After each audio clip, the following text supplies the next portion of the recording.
સ્થાનિક સ્વરાજની ચૂંટણી આવી રહી છે ત્યારે TV9 ગુજરાતની ટીમે અમદાવાદના ગોમતીપુર વિસ્તારના મતદારોનો મિજાજ જાણ્યો. ગોમતીપુરના સ્થાનિકોના જણાવ્યા અનુસાર અહીં અનેક સમસ્યાઓ છે. ગટર પાણીની પ્રાથમિક સુવિધાઓ અંગે સ્થાનિકોને હાલાકી પડી રહી છે. શું કહી રહ્યા છે ત્યાંના લોકો, આવો જાણીએ.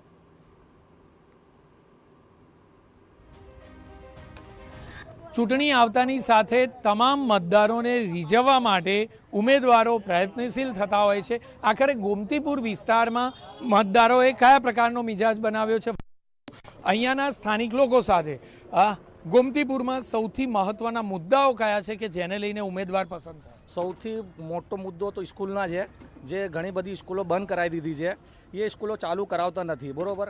જેના હિસાબે અમારા આસ્થાનિક કોર્પોરેટર જોડે અમે વાત કરી હતી, એ બધી બહુ વધારે ભાગદોડ કરી છે. એના આગળના જે અધિકારીઓ છે એ લોકો એને કામ કરવા હાલતા નથી, બરોબર. અમે ફરીથી એકવાર મહેનત કરી ને અમારા આસ્થાનિક જે કોર્પોરેટર છે રનિંગ, એને જીતાડવા માંગીએ અને પછી સ્કૂલો ચાલુ કરવાની અમારી માંગણી છે. જે સ્કૂલો બંધ છે, અમારા કોર્પોરેશનની સ્કૂલો જે બંધ છે એમાં પઢાવવા માટે એ છોકરાઓ બધા ઉર્દુ સ્કૂલ જે બંધ છે એ બંધ કરીને અહીંયા ગુજરાતી સ્કૂલમાં છોકરાઓને નાખ્યા છે.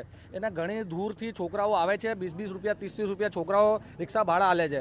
મેઇન જો પ્રોબ્લેમ છે ને એ ગંદુ પાણી અને ગટરનું જો ડ્રેનેજનું સમસ્યા આખા ગોમતીપુરમાં આવું ચાલી રહ્યા છે.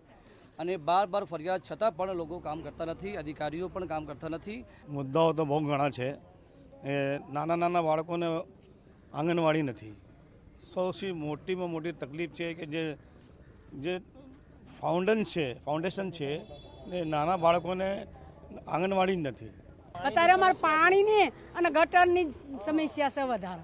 સવારે વહેલા પાણી આવે તો ડોળું આવે છે.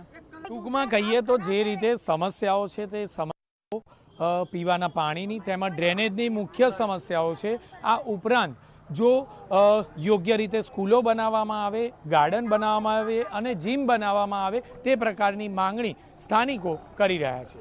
કેમેરામેન રોશન સાથે જિગ્નેશ પટેલ, TV9 અમદાવાદ.